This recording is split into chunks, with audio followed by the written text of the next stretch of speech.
Here on the floor of the Breslin Center, I'm Ryan Cole, alongside Joey Ellis for Impact Sports after a comeback victory for Michigan State, 76-68 today. They have emerged victorious over Penn State in their second straight game of really a slow start, Joey. And they were trailing at halftime 30-24 in this one. Only shot 37% in that first half, and it really looked like they were on upset alert. Yeah, and you got to credit Penn State defensively. I think they came out with a very effective game plan to kind of slow down Michigan State offensively, but also it's been the thing that's been the recurring problem for this team all season is their turnover problems. You got 9 first-half turnovers, especially early on in that first half. We see really in the first minute a couple quick, uncharacteristic turnovers, especially from Cassius. He ends up getting pulled early on and Tum having to come in for him, but I think it's just the turnovers really that didn't give them much of a rhythm offensively in that first half, and I think they weathered the storm to find themselves just down 6 at the break. And give Penn State credit because they steal the most in the Big Ten. They really do a nice job of pressuring the ball, especially early in this game. They did a nice job. But Michigan State, they were trailing 41-29 at one point in the second half, and that's when the tide completely turned in this one. They go on a 12-0 run, get this place rocking to tie the game up at 41, and that was a really impressive run, capped off by 2 floaters by Cassius Winston, who really flipped the script in that second half. Yeah, and Miles Bridges had a big 3 during that stretch as well, and then Matt McQuaid comes in off the bench and a couple big 3s for him, and I thought defensively, especially during that 12-0 stretch, that he was really locked in defensively.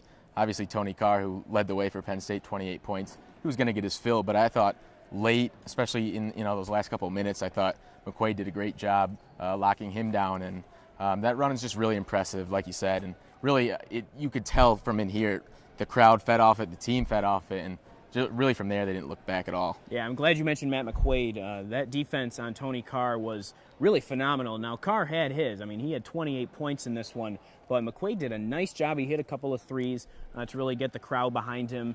But, yeah, Michigan State, like I said, 37% in that first half. Second half, they shot 62%, so much better shooting the ball there. And as you said, Miles Bridges did a tremendous job, really, of creating his own shot. He had a big dunk there out of a Nick Ward double team. They swung the ball around as they need to do, I think, more often going forward in this one. As Nick Ward, he's going to get that double team. He was very quiet today, but that pass to Cassius Winston, who then found a cutting Miles Bridges for that dunk, I think that really changed the tide of this game. Yeah, and you talk about Nick Ward passing it out of the double team, and that's been something that he's had a problem with down the stretch in this season is turnovers. One, he's double teamed down low, and I thought that play, he had a couple others, really just smart passes to set up his teammates. But just talking about Ward and Jackson, between the two, only 5 shot attempts between those guys, and we were talking about it before, and they were still able to win this game, rather handily. And I think, key for Michigan State down the stretch especially is getting those guys active and getting them going early on, because we've seen, the types of mismatches that especially Jackson is able to pose to most defenses in the country. And all in all, a good effort from Michigan State and a balanced effort, but, I still think there's more this team can reach on. Yeah, absolutely, and obviously with having to come back in back-to-back games, like we said, they were down by 12 at one point in this one, end up pushing it to about 13, but then late in the game, there was some trouble there. A few turnovers late in this one.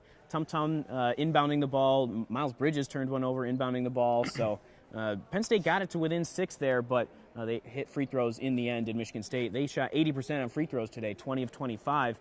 They've been shooting pretty well at the stripe this season. Yeah, I thought especially late down the stretch, I thought, Ward obviously didn't have the biggest offensive game, but right. A couple pressure situations down the stretch there, and a couple big free throws for him, and Langford especially down the stretch was able to kind of convert when, like you said, the game did get a bit closer than probably it should have with all those turnovers late in the game. But especially deep runs in March, you could lose by turnovers, you could right. win games by making late clutch free throws in the end, and I thought Michigan State just did a great job showing that they can kind of get through all that adversity with the 16 turnovers on the day and still come out with a win. Yeah, and obviously the story around campus and really around the country is the ESPN Outside the Lines, work that they've done looking into Michigan State's football and basketball programs following the sentencing of Larry Nassar, the former Team USA gymnastics doctor and Michigan State gymnastics doctor.